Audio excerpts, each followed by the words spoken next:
I don't know if anyone else is like me, but I am only an impulse buyer when it comes to buying stuff on eBay. And the other week, to shock my brain out of a bad mood, I decided to buy a lot of Sassy magazines.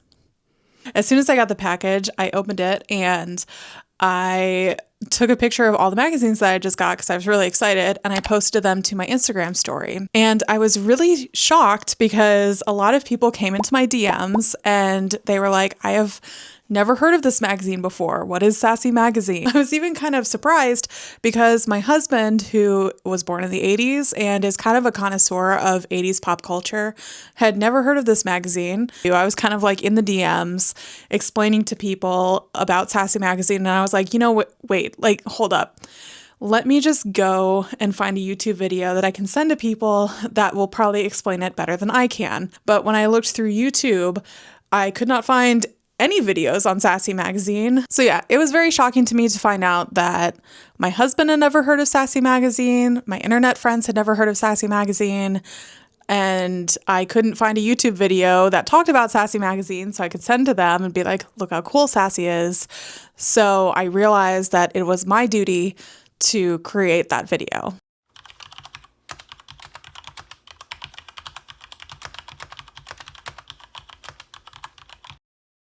So Sassy Magazine was founded in 1988 by Sandra Yates. She's a Pisces, like me. And she based it off of a magazine called Dolly that was from Australia that had kind of like an alternative vibe. Really, that idea of mainstream media that presented alternative viewpoints. In the 90s, that wasn't really yet a thing in America, in the 80s and 90s. But overseas, places like Australia and the UK, they had a little bit more of a tradition of subcultures there than we did in the US, especially when it came to youth culture. Dolly was certainly this new hybrid type of magazine that presented alternative ideas in a mainstream package. Sandra Yates hired Jane Pratt straight out of college to be the editor-in-chief of Sassy Magazine, and she really helped to shape the magazine's editorial voice and vision from the perspective of a woman who was really close in age to the readers. And again, like, her being so young and becoming the editor-in-chief for a large teen magazine at the time was very atypical. That's not usually the person who was hired and put in an editorial position. If you can think of, like, Vogue, Anna Wintour was there, 17, YM. These magazines were usually helmed by people who had been in the publishing industry for decades and who weren't really close in age to the people that they were trying to reach. She hired writers and editors who also shared her vision and were just out of college themselves. The first three writers that she hired, Erin Cashpole, Katherine Geisen, and Christina Kelly, she referred to as sex, drugs, and rock and roll around the office. It's almost as if, like, some of the girls that you probably follow on Instagram came together and made a magazine. So that was very much the vibe of Sassy in the early days and throughout the whole legacy of the magazine. Her editorial eye, too, was focused around combining real stories and real experiences of the teenagers that she was trying to write to with reports on alternative culture mixed in with, beauty, celeb gossip, and all the standard trappings of a teen magazine. But that little extra bit of relatability really set Sassy apart from the other teen magazines on the stand at the time. Pratt grew up around the publishing business. Her grandfather was a vice president at Doubleday, and her parents were both academics at Duke University. I think they were in the art department. Pratt saw the Sassy reader as a girl who felt like an outsider, but, quote, who could still pass for normal in the high school cafeteria. Sassy itself tended to toe this line between mainstream culture and alternative ideas, and it did all this work on its own terms, never really compromising the fact that it had a foot in both worlds, much like Jane herself. It never fully became part of the mainstream, even though it was a mainstream teen magazine for girls, but that was part of what really attracted people to the magazine and made them feel feel like they were seen in the pages of Sassy, whereas maybe they weren't as seen in the pages of a YM or a 17. In the article Jane Pratt's Perpetual Adolescence from The Cut, Carl Swenson writes, quote, "Being so early and deft with its understanding of self-revelation, Sassy inspired a cult.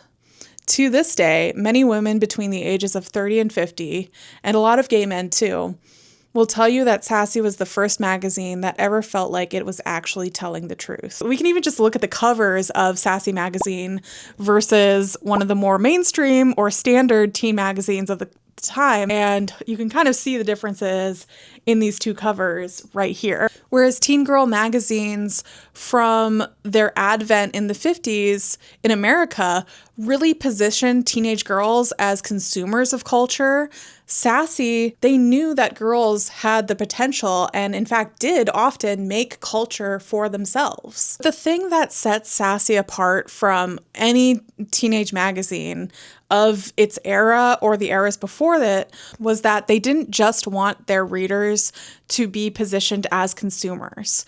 They wanted to connect their readers with one another. They wanted their readers to think of themselves as more, as creators of the pop culture that they were consuming, which now, with the internet, everyone is a creator. But from the advent of teenage magazines, girls were positioned as the ultimate consumer. So teenage magazines would pick at girls' insecurities and vulnerabilities in order to sell them stuff, trapping them in the horrible cycle of consumerism, which is, something is wrong with you, buying something will fix that, and next week there's something else wrong with you.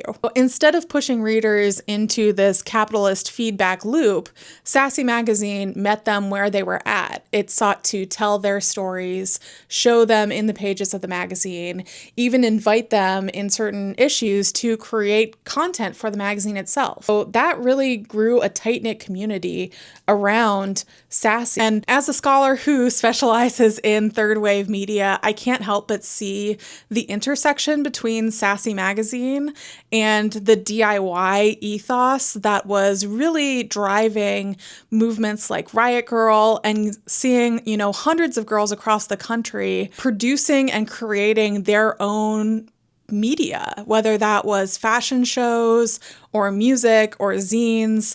Sassy was very much in conversation with that specific era of media creation, and I think is why we have so many girls and young women online today making media and making content about their lives.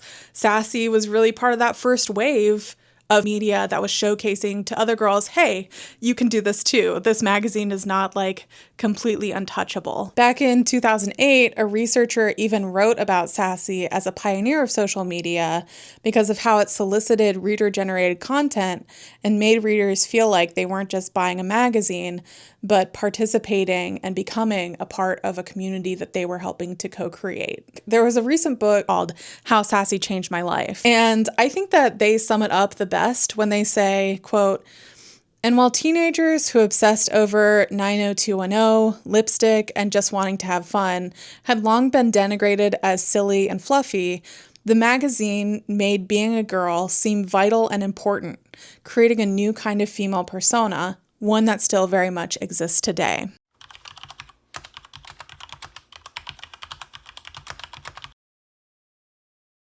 All right, so who was the ideal Sassy reader? The sassy girl, if you could call her that. According to an editorial in N+1, the sassy reader was a girl who was into alternative culture, who published zines, a, quote, high-achieving malcontent, aware of Black in high school, who became a thrift store haunting feminist theorist in college. So essentially like Claire Danes' character in My So-Called Life. But when you actually look at the pages of Sassy magazine, it looks completely different. And I think it would help to look at the issue, one of the issues that features the sassiest girl in America, and really break down what it was that made a sassy girl. All right, so this is the January 1989 issue of Sassy magazine. And this is actually the first issue to feature what they called the sassiest girl in America. This is her on the cover, Rena Henderson. Sassy Magazine, when they conceptualized to their reader, they were really thinking of a new type of girl in the media, one that wasn't necessarily represented in mainstream media, but still very much existed in culture. So let's see what makes the sassiest girl in America. The first thing to know about the Sassiest Girl in America contest was that it was originally sponsored by Noxzema.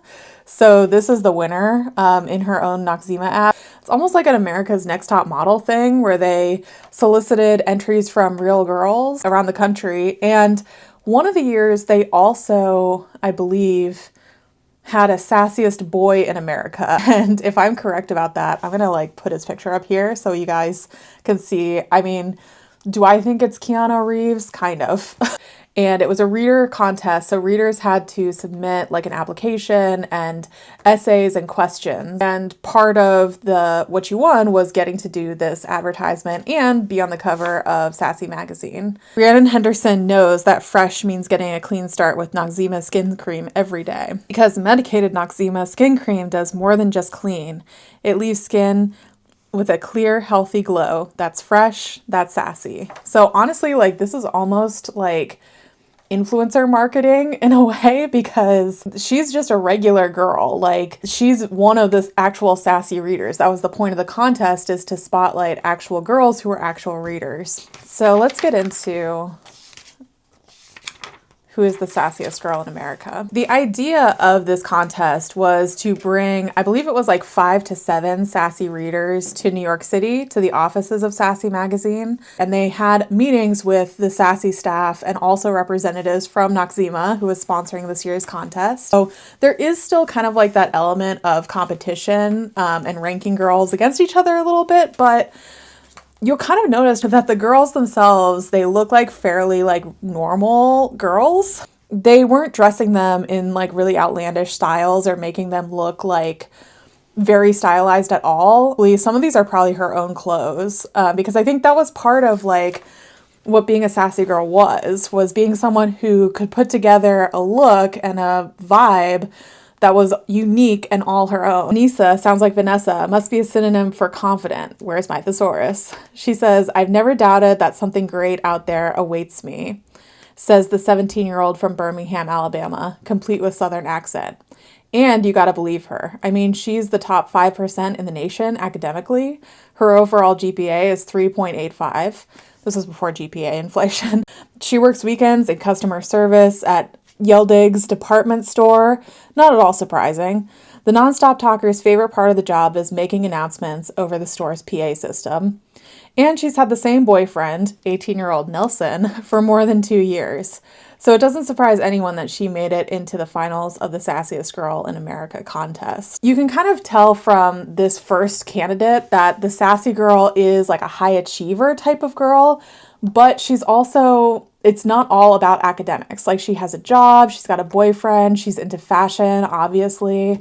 I mean, shout out to the Chanel shirt. And I think this is probably a Chanel jacket. Oh, it's funny. I just noticed they had the credits, the fashion credits, and like hidden under here. This is a fake Chanel t-shirt, they say. It was bought on the street of New York. Real Chanel jacket found at a thrift shop. So yeah, she definitely like styled this look. And I think that's the case for all the girls who are featured in this first Sassiest Girl of America contest. So you've got Jenna Chang. She's the artistically inclined one. Margot Merriweather, the true executive. Margot was the youngest of all these girls to be in the contest. She was only 15. But she also, like, she boasts a high GPA, 3.8, participates in Students Reaching Out anti-drug program, has studied French for years, and was chosen as one of only 14 students to join the Honors English program at the all-girl Catholic school in Carmichael, California, where she was a freshman last year. In her spare time, she reads. We love it. We love a bookish queen. Jenna's thing was that she was an artist, and she likes to spend time at the mall. They write, her favorite extracurricular spot is the mall. No, not that kind with the Slurpee machines and instant photo booths. Gina's talking about the Washington, D.C. street called the Mall. Quote, The one with all the monuments, she laughs. I love to go to the National Gallery of Art and just absorb the paintings. Yes, that's legal. So again, like the vibe here was very much like these are real girls who are not just like high achievers or overwhelmingly like model-esque, but they were just like regular girls who were well-rounded people. They had interests. And I know this seems like not that revolutionary, but at the time, girls like this weren't in magazines. And they weren't featuring in mainstream teen magazines the kind of diversity that we see even in the Sassiest Girl in America spread, you know. They were really ahead of their time. So Sandra Oh, she's the wild one. She's out of the ordinary. She's from Hawaii, I think. And then their expectation of Josie Hodgson was that she was going to be like the sorority leader, like the mean girl, because she's blonde. But they actually found out that she was really shy and just liked to read a lot. She says her favorite movie is A Room with a View, and her favorite book is Siddhartha, and her favorite animal is the cat. So yeah, there is a little bit of like a not like other girls vibe, but when you read through these pages, it's like these girls really are real people. They have real stories. All right, so here we are at our Sassiest Girl in America for 1989. The first contest winner, Rhiannon Henderson. She's kind of like an every girl. And even like how she styled herself here really does speak to like that sassy quality in the way that she mixed this leather jacket with a really girly floral top. In her little write-up, we learn that she's from Lola, Montana, a town so small it doesn't even get television, which seems insane right now. She also raised pigs in 4-H club and has to feed and water her family's chickens, calves, and horse twice a day. But don't get the wrong impression. 15-year-old Rhiannon, who is named after a secondhand shop her mom passed on the way to the hospital delivery room, is no hick chick. This is a girl who's into Madonna, leather jackets, The Cure, her boyfriend Ryan, red lipstick, thrift store shopping, and cat eye style glasses. But that's not why she won. So there's this balance again between like, you know, the style of the girl and the depth, like what she does. She says what she's going to do with the Noxema check. She bought this leather jacket and then she still had $9,800, which she wants to buy land in Montana. And then she decided to donate $5,000 to charity, particularly to domestic violence shelters, because her mom had experienced domestic violence when her mom was pregnant with Rhiannon's brother. So again, there's kind of like a lot of depth to her story, and it's everything, right? It's the style, it's her extracurriculars, like that she's not one-dimensional. She likes The Cure. She's a humanitarian. She's giving part of her money to charities, and it's like it is the look, but beyond the look.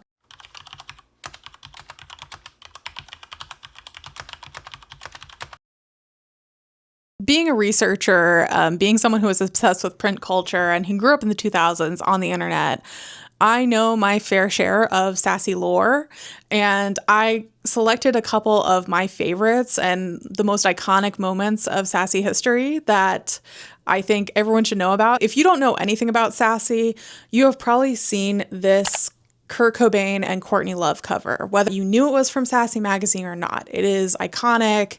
Kurt's got his pink hair.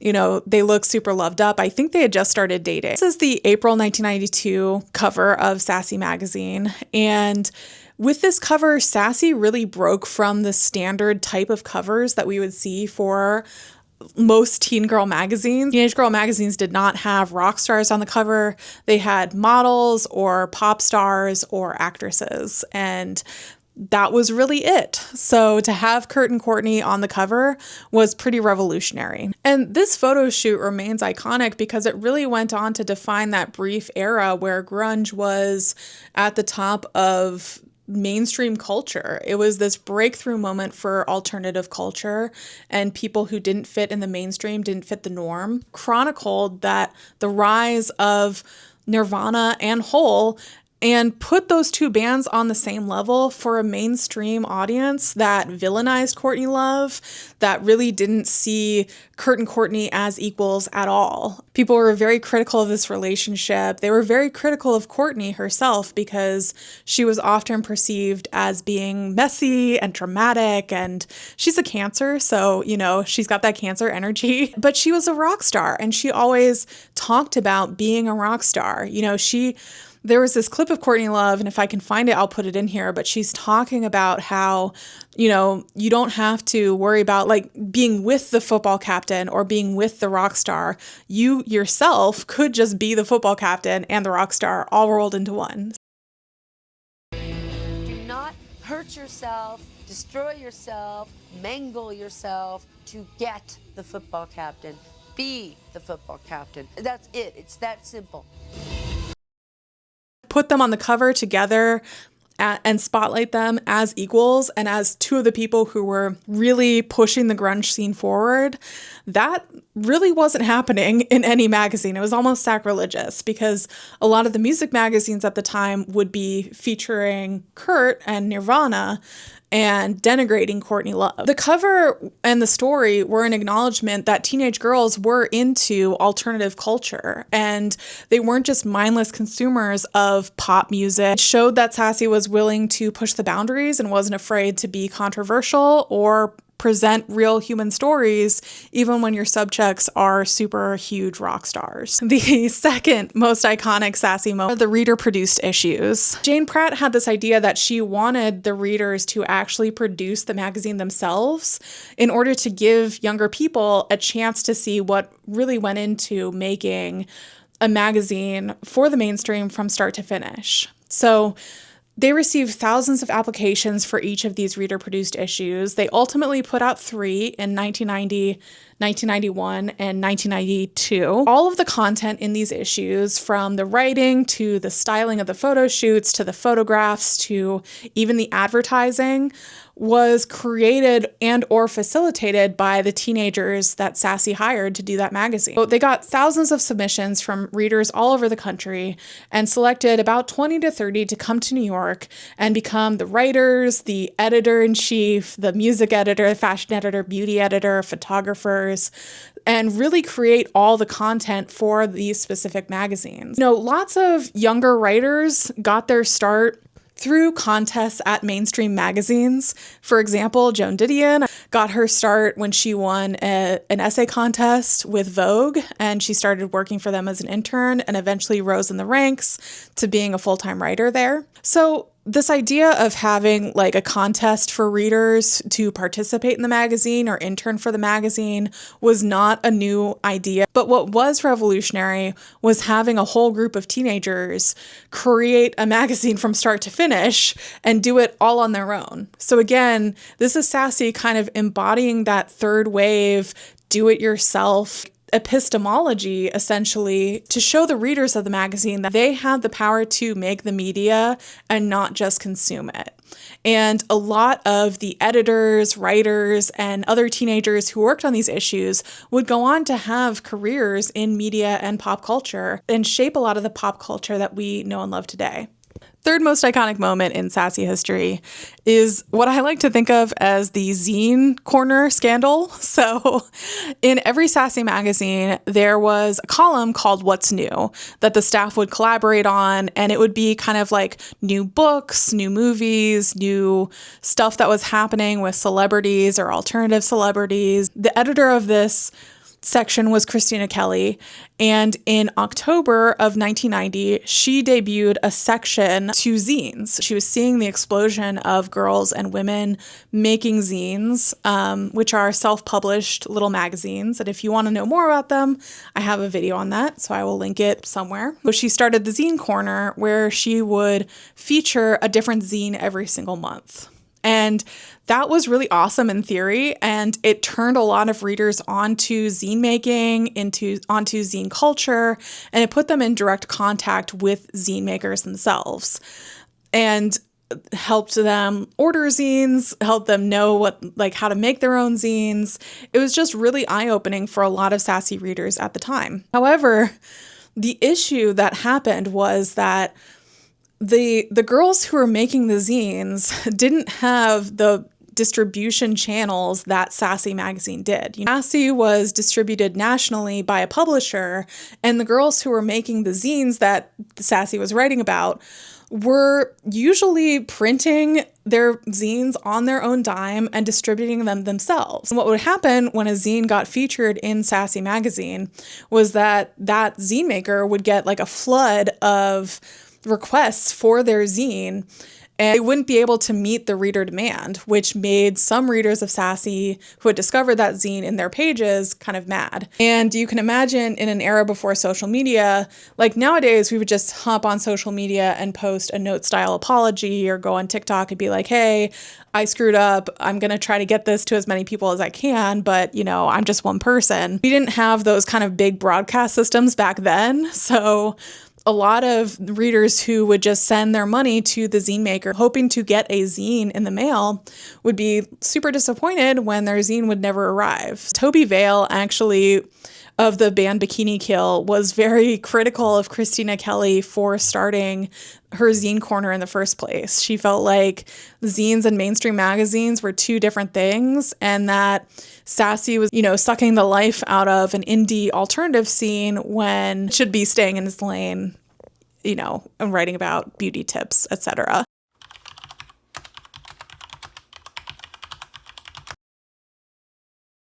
So the influence and legacy of Sassy magazine really can't be understated, even though it was only published from 1988 through 1996. It was eventually folded into Teen magazine, and a lot of the original editors and writers that had made Sassy what it was went on to different projects. What Sassy introduced to the world, which was this idea that you could consume pop culture consciously and you could even become a creator of that culture, was really revolutionary at the time and continued to impact girls and young women for decades to come, even if they didn't necessarily read Sassy magazine at the time. It introduced a whole wave of alt mainstream magazines for girls and young women like Bitch, Bust, and Venus, and it really helped the mainstream embrace the idea that girls were not just mindless consumers to be bought and sold to based on if you make them feel bad or not, but they cared about pop culture and they wanted to create it. And when they came together and connected with each other,